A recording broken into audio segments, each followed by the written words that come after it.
Have you ever paused to consider what truly weighs on the hearts of those who have journeyed through 8, even 9 decades of life? We often assume that the specter of death looms largest, an inevitable conclusion to a long story. Yet, if you sit with those in their 80s and beyond, if you listen with an open heart to the whispers beneath their words, a different, more complex tapestry of anxieties reveals itself. Death for many is not the primary antagonist in their later chapters. Instead, it is the legion of quiet, creeping changes that precede it, insidious shifts that threaten to erode their freedom, cloud their minds, and diminish their cherished place in the world. These fears may not shout from the rooftops, but their presence is profoundly real, shaping daily existence more intensely than many realize. This is not a discourse on mere ailments or the inevitable slowing of the body. It is an exploration into the very essence of what it means to live with dignity, purpose, and connection in the twilight years. The anxieties we will uncover are more than fleeting worries. They are profound echoes of what it means to be human, to value autonomy, and to cherish one's identity. They are, in a sense, warnings, signals that something precious in life is being challenged, even before the final curtain falls. Understanding these fears is not just an academic exercise. It is an act of compassion, a pathway to providing better support, and a means for all of us, regardless of age, to approach the future with greater wisdom and preparedness. If you are navigating your own later years, or if you love and care for someone who is, this journey into the heart of these unspoken concerns will offer insight, comfort, and perhaps a new perspective on the road ahead. 1. The slow erosion of self, the fear of losing independence. One of the most pervasive and deeply unsettling fears that quietly tightens its grip after the age of 80 is the anticipated or actual loss of independence. Imagine a lifetime spent navigating the world on your own terms, dressing yourself, managing your own affairs, making your own decisions, big and small. Now, picture the gradual or sometimes abrupt realization that these fundamental acts of self-sufficiency are becoming monumental tasks. It's not merely about needing a helping hand. It's about what that assistance symbolizes. For many older adults, it can feel like the slow crumbling of the very foundation upon which their identity has been built. Consider Walter, a man of 84, whose life was a testament to self-reliance. He had built his own home, raised a family, and prided himself on never being a burden. Even as his knees grew weaker, he'd wave off offers of help with a dismissive, "I've got it." But one crisp morning, a slip in the shower changed everything. The thud was followed by a chilling realization: he couldn't get up. The call to his son was not just a request for physical aid. It was an admission of vulnerability that struck at his core. "I used to haul timber and build porches with these hands," he later confided, his voice thick with a sorrow that went beyond the bruises. "And now I need help to get off my own bathroom floor." That shift from being the doer to the one being done for can feel like a profound threat to one's dignity, a betrayal by the very body that once served so well. However, it is crucial to reframe our understanding of independence in this context. True independence doesn't shatter the moment assistance is required. Instead, it evolves. It transforms into the power to make choices, to express preferences, and to maintain agency, even when the body necessitates support. It's the difference between passively accepting help and actively directing it. Is it not a form of independence to decide who helps you, how they help you, and when? The ability to say, yes, I need assistance with this task, but I still decide how I want my day to unfold, what I wish to wear, or what I choose to eat, is a powerful assertion of self. The key, then, lies not in a futile resistance to all forms of help, but in proactive adaptation and thoughtful preparation. This means addressing potential needs before a crisis forces your hand. It involves making peace with and even embracing tools that can extend autonomy. Grab bars in the bathroom, a walker for stability, pre-portioned meals, or voice-activated technology.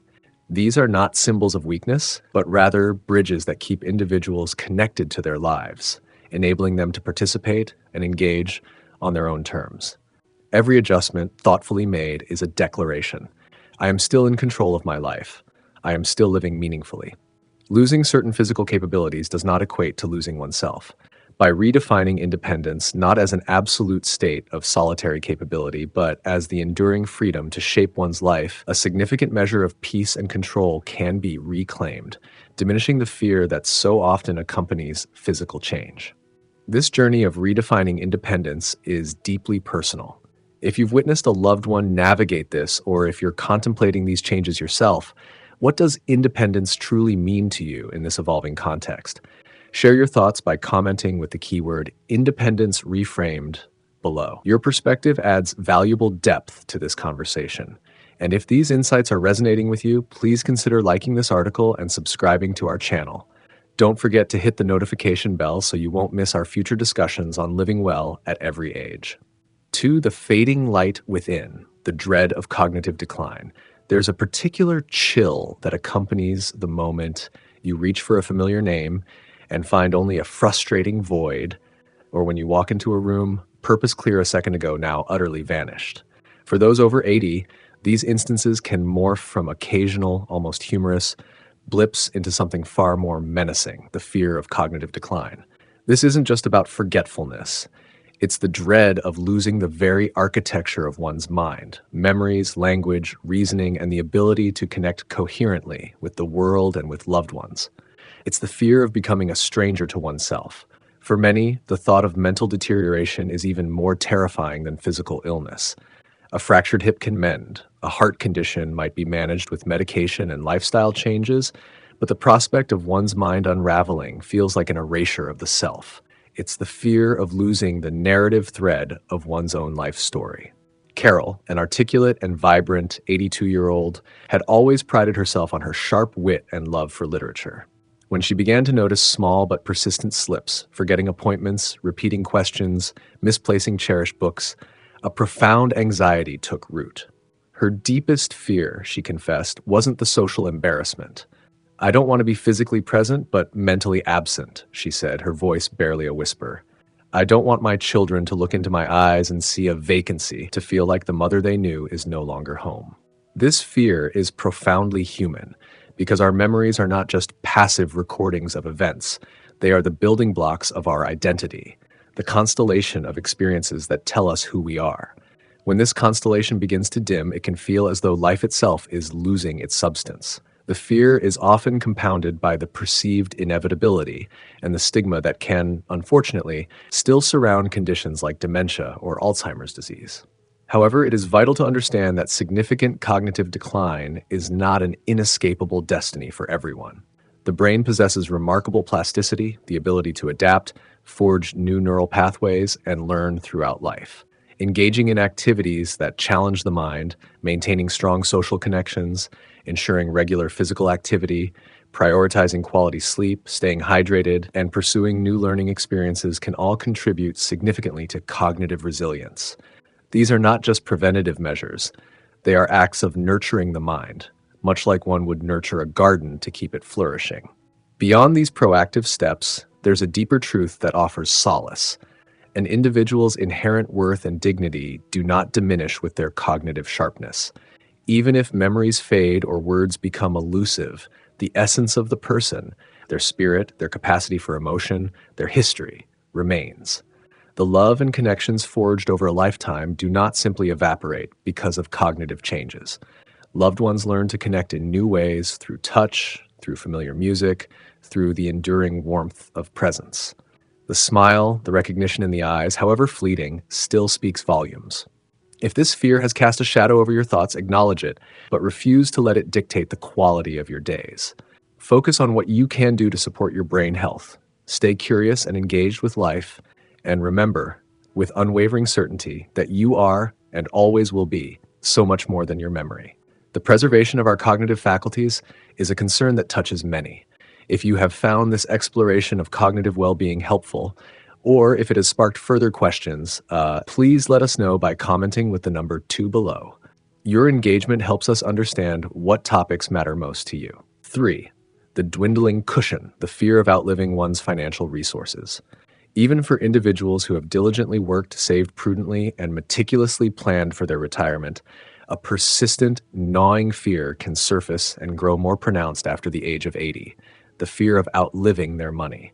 The prospect of watching carefully accumulated savings deplete faster than anticipated can stir a profound anxiety, one that extends far beyond the practicalities of paying bills. It touches upon fundamental concerns of dignity, the ability to make choices, and the capacity to manage one's own care without becoming reliant on or a perceived burden to others. This anxiety isn't always rooted in impending poverty. Often, it's fueled by uncertainty, the ever-rising costs of healthcare, the potential for unexpected medical emergencies, and the simple fact of increased longevity can combine to create a sense that one's financial foundation, however solid it once seemed, might begin to wobble. For a generation that often experienced economic hardship, perhaps even the Great Depression, or was raised with core values of thrift, self-sufficiency, and fiscal responsibility, the idea of not having enough can feel less like a misfortune and more like a personal failing, regardless of how irrational that feeling might be. Consider George, 85, a man who had embodied financial prudence his entire life. He owned his home outright, carried no debt, and yet a shadow of worry crossed his face each time he balanced his checkbook. "I've been careful, always lived within my means," he shared, "but you just don't know how long you'll be around or what might come up. The last thing I'd ever want is to be a burden on my children." George wasn't living extravagantly, far from it, but the constant mental calculus of making his funds last for an unknown span of time subtly stole his peace of mind. This undercurrent of financial anxiety can quietly diminish the joy in daily life. It can lead to hesitations that seem small but accumulate. Keeping the thermostat set too low in winter, declining a dinner invitation from friends, or forgoing a small purchase that could genuinely enhance comfort or well-being. It can shrink one's world, not due to actual lack, but because of the pervasive fear of potential future lack. So, what can illuminate this shadowed path and restore a sense of security? Firstly, clarity and information are powerful antidotes to vague financial fears. Gaining a realistic understanding of one's current assets, actual living expenses, and potential future costs can provide a much-needed sense of control. This might involve creating a detailed budget or reviewing financial statements with a clear eye. Secondly, conversation can lift a heavy weight. Discussing these concerns with a qualified and trustworthy financial advisor, a knowledgeable family member, or even seeking guidance from local senior support services can alleviate the pressure of carrying this worry in isolation. One doesn't need to become a financial expert overnight, but opening up the dialogue is a crucial step. Finally, and perhaps most importantly, is the conscious decision to grant oneself permission to thoughtfully and joyfully utilize the resources that have been so carefully husbanded. After a lifetime of hard work, planning, and careful stewardship, this chapter of life should not be dominated by an anxious hoarding of every penny. The goal is to spend wisely, not fearfully, to use one's resources to ensure comfort, foster connection, and maintain the freedom to live with dignity and a degree of pleasure. A truly good life at any age is about finding that balance. The fear of financial insecurity in later life is a significant concern. Have you or someone you know grappled with this? What strategies have you found helpful in navigating these financial waters? Share your experiences or tips in the comments section. Your insights could be invaluable to others. Number 4, the echoing silence, the fear of being forgotten or left behind. There exists a particular species of loneliness that cuts far deeper than the mere physical state of being alone. It is the chilling fear of being forgotten, of becoming invisible in a world that seems to be rushing ever onward, leaving you standing silently on the sidelines. For many older adults, especially as they move past their 80th year, this isn't just about a dwindling number of phone calls or social invitations. It's the quiet, persistent ache of feeling as though their presence no longer registers, as if they've become a faded photograph in an album no one opens anymore. This sense of invisibility can creep in even for those who have loving families.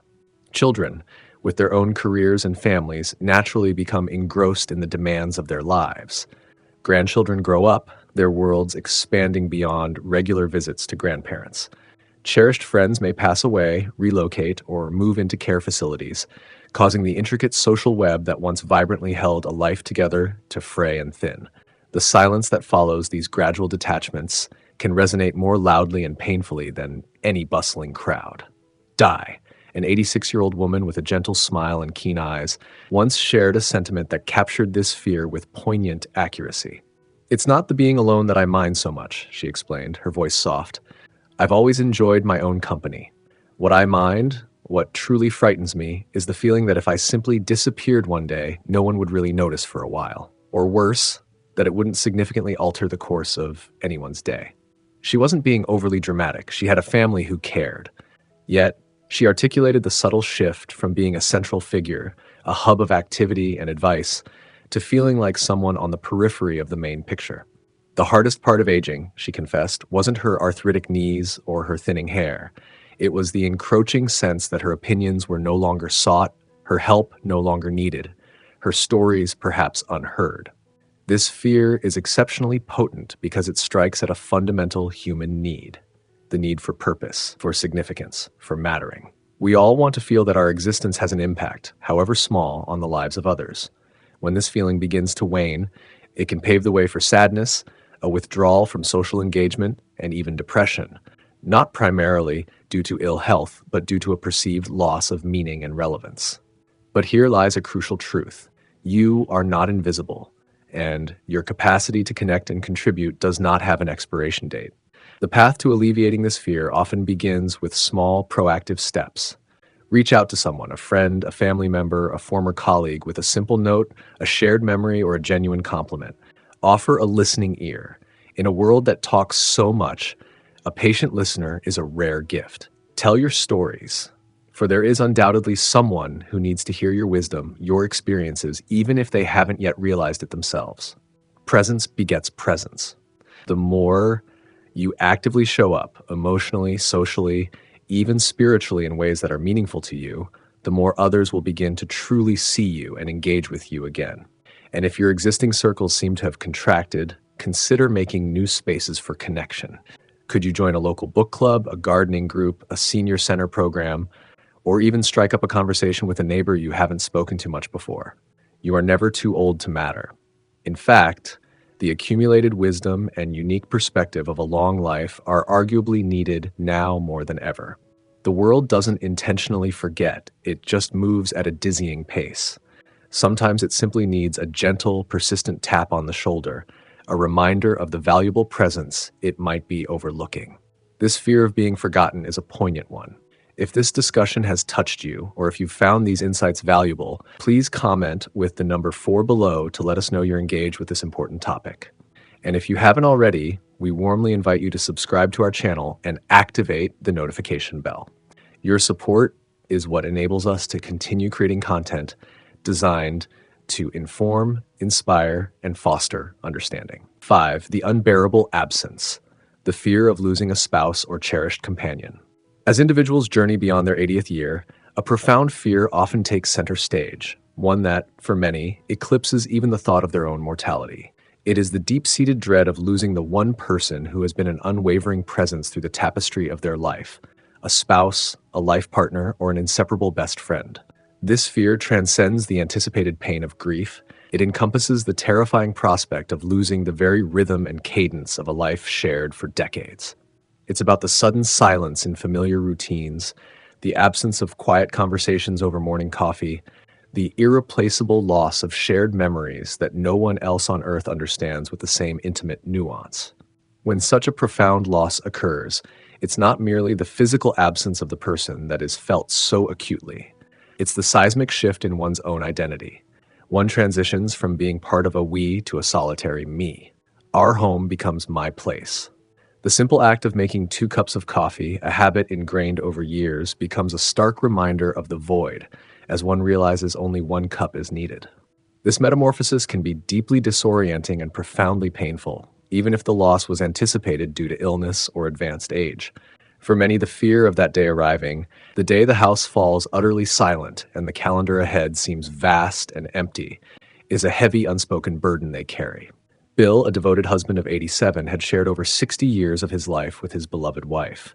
He once confided, his voice heavy with emotion, "I'm not truly afraid of dying myself. What I can't bear to think about is being the one left behind." When his wife passed away unexpectedly after a brief illness, he described the experience as feeling like a vital limb had been amputated. It wasn't just overwhelming pain. It was a fundamental imbalance that permeated every aspect of his existence.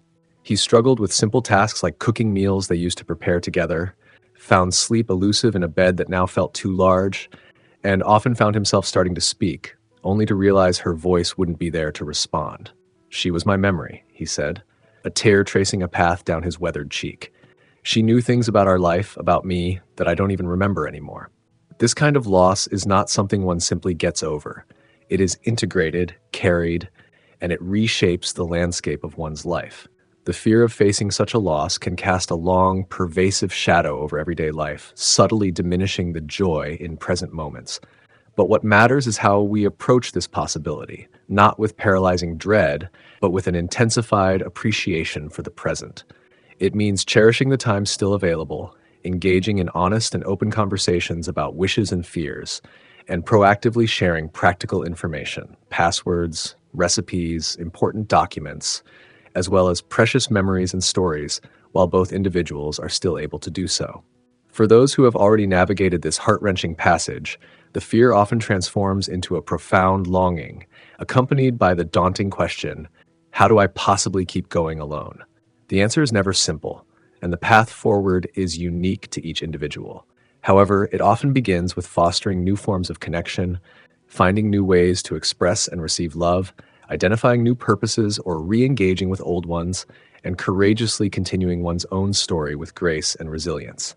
Nothing and no one can replace what was lost, but new chapters, while different, can still hold warmth, meaning, and even unexpected moments of joy. Grief, it is said, is love with nowhere to go. But your life, even in the face of such loss, continues to matter. Your heart continues to beat. And the people around you, old friends, new acquaintances, family members, even strangers you encounter, may still need your presence, your wisdom, and your unique spirit more than you currently know. The bond with a lifelong companion is truly special. If you've experienced such a connection or supported someone through this type of loss, we invite you to share any reflections by commenting with the keyword shared journey. Your story could offer comfort and solidarity to others. 6. The unrelenting shadow, the fear of chronic physical pain or illness. As the years accumulate, it's natural to anticipate a certain increase in aches, pains, and perhaps the emergence of some chronic health conditions. However, for many individuals navigating life beyond 80, a deeper, more insidious fear can take hold. Not the fear of pain itself, but the dread of being ensnared by it, day after unrelenting day, with no apparent end or relief in sight.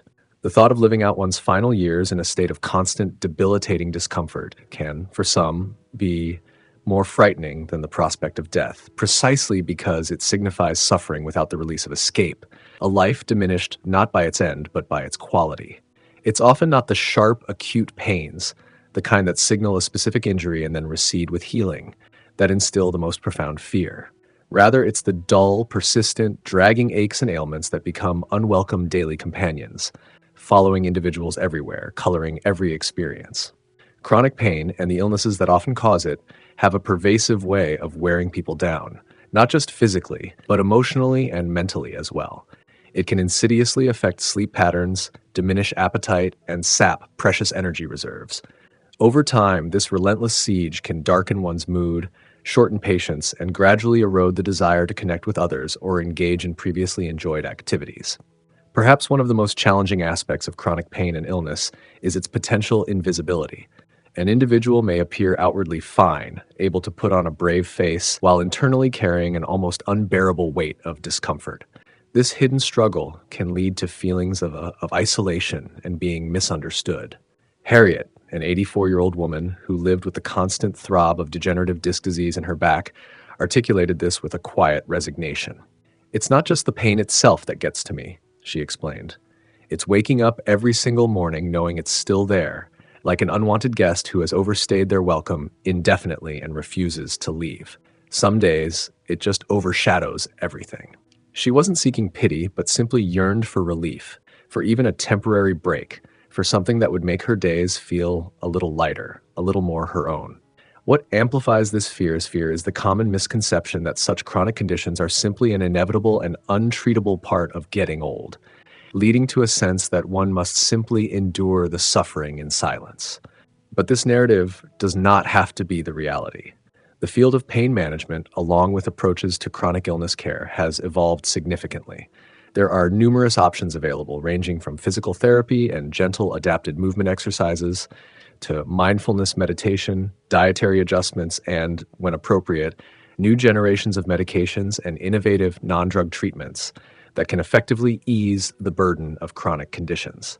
The crucial first step is to speak up, to persistently advocate for oneself or a loved one, even if it takes several attempts to find healthcare providers who truly listen and are willing to explore all avenues of relief. Equally important as treating the physical symptoms is addressing the isolation that chronic pain and illness can foster. These conditions often push individuals into progressively smaller corners of life. The less one moves and engages due to discomfort, the more restricted their world becomes. Before long, the pain or illness can become the unwelcome center of everything. This is why reaching out, maintaining social connections, and finding ways to engage with life, even when it's incredibly difficult, is so vital. Connection doesn't magically erase pain, but it can provide context, support, and a reminder that there is still beauty, still laughter, still purpose to be found. You are more than your diagnosis, more than your discomfort. And though pain and illness may be part of your journey, they do not have to define the entirety of your existence. There is still vibrant life within you, and there are people who care deeply and want to help you make the very most of it. Living with chronic conditions presents unique challenges. If you found these perspectives on managing pain and illness insightful, please comment with the number 6 below. We appreciate knowing that this content is reaching and helping those who need it. And please, if you find value in these discussions, support our work by liking, subscribing, and enabling notifications for future content. 7. The loss of sanctuary, the fear of being forced into a care facility. For a significant number of individuals in their 80s and beyond, there is one particular fear that often looms larger, casting a more formidable shadow than almost any other: the apprehension of being placed in a care facility, such as an assisted living residence or a nursing home, against their deeply held wishes. This fear typically isn't born from a belief that all such facilities are inherently substandard or uncaring. Instead, it stems from what such a move can symbolize: the profound loss of autonomy, the erosion of privacy, the forfeiture of familiar surroundings built over a lifetime, and the relinquishing of control over the minute-to-minute decisions of daily life. The fear isn't solely about the physical place itself. It's deeply intertwined with the process of the decision. It's the dread of someone else, however well-intentioned, ultimately deciding when you must leave your cherished home, what room you will inhabit, what time your meals will be served, and how your days will be structured. It's the unsettling feeling of being managed rather than consulted, of having one's life choices made for you instead of with you.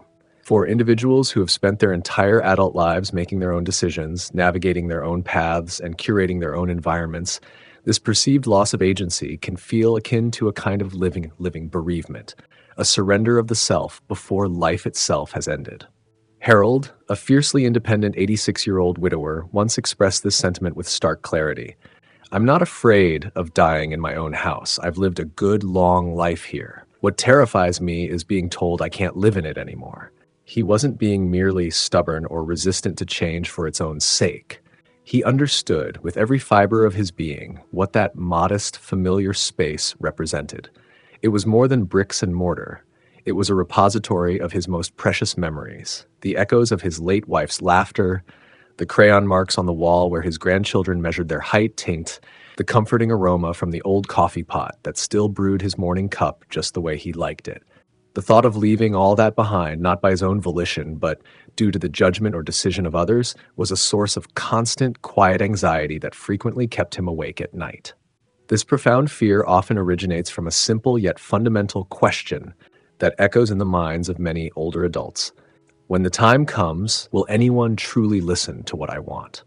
There's a pervasive worry that their voices, their preferences, their deeply felt desires will be overridden by doctors focusing solely on medical needs, by adult children driven by concerns for safety, or by other well-meaning caregivers who believe they know best, inadvertently sidelining the elder's own perspective. And while ensuring safety and providing necessary care are undeniably paramount, so too are respect, dignity, and the honoring of an individual's autonomy to the greatest extent possible. Having a say in one's own life is not a privilege to be revoked with age. It is a fundamental human right.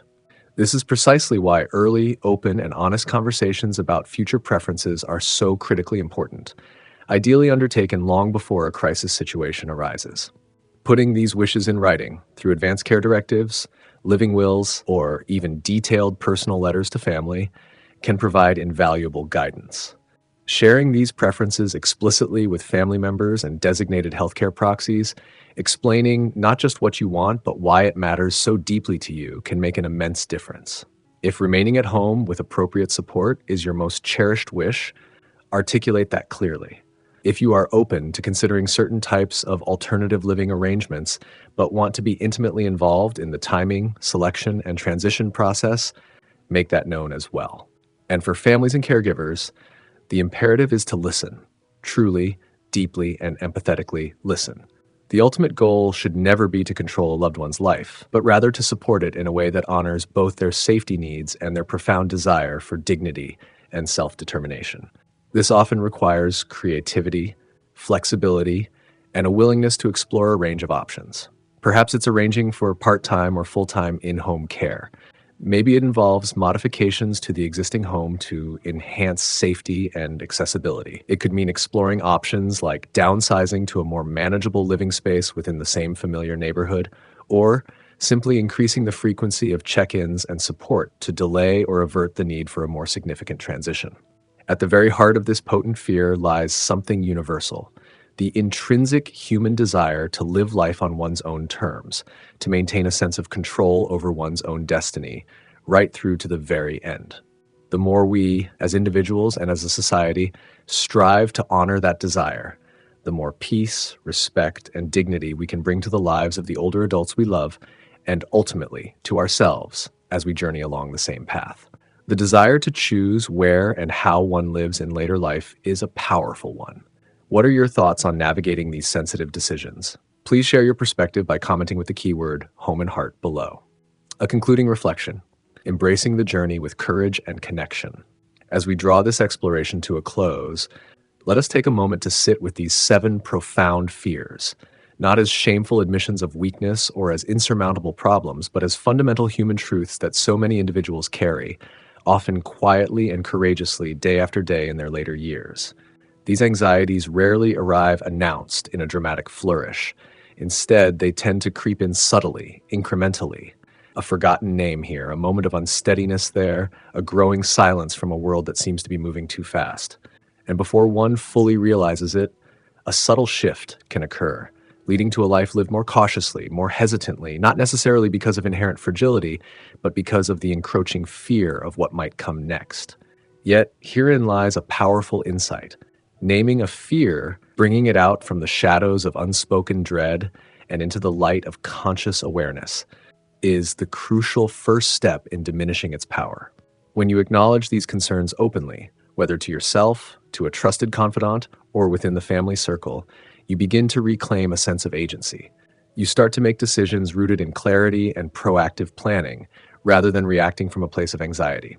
You commence the vital work of intentionally shaping the remainder of your life with courage and foresight, rather than allowing fear to dictate the terms. So, which of these deeply human fears resonated most strongly with you today? Was it the apprehension of losing cherished independence, the quiet dread of cognitive changes, the worry of outliving financial security, the ache of feeling forgotten, the anticipated pain of losing a lifelong companion, the burden of chronic illness, or the anxiety surrounding the potential loss of one's home? Whatever your personal connection to these themes, please know this with certainty: you are not alone in these feelings. These fears are not indicators of personal failing. Rather, they are poignant signals that you are still profoundly alive, still deeply connected to what matters most in human existence, still fundamentally human in the most powerful and resonant sense. And just as these fears are real and valid, so too is your inherent capacity and the capacity of those you love to face them with resilience, to prepare thoughtfully, and to ask for and offer the support that is needed while the opportunity is there. Whether you are currently 60, 80, or 90, it is never too early, nor is it ever too late to begin making peace with these universal truths of aging. It is never too late to initiate the crucial conversations back, build the necessary support structures, and cultivate the mindset that will help make the years ahead not merely bearable, but genuinely meaningful, connected, and imbued with dignity. You, or the older adults in your life have journeyed this far for a reason. You have weathered countless storms, adapted through decades of profound societal and personal change, and overcome challenges that younger generations can scarcely imagine. You are inherently stronger than these fears. You are more loved, more remembered, and more valuable to this world than you may ever fully comprehend. Thank you for joining us on this deep dive into the often unspoken emotional landscape of later life. We genuinely hope these insights have provided some measure of understanding, comfort, or perhaps a new avenue for conversation. We would be deeply honored to hear from you. Please take a moment to leave a comment below. Share one insight you gleaned today, or perhaps a question that arose for you, or how you might intend to use this understanding in your own life or in supporting others. Your thoughts, experiences, and reflections are incredibly important to us and to the community we are building here. Reading your comments provides us with immense motivation and encouragement to continue this work. If you found this article valuable and thought-provoking, please consider showing your support by hitting the like button, subscribing to our channel, and very importantly, clicking the notification bell. This ensures you won't miss out on future content designed to be insightful, supportive, and useful as we all navigate the multifaceted journey of life. Thank you for your time and attention. We look forward to connecting with you again in our next exploration.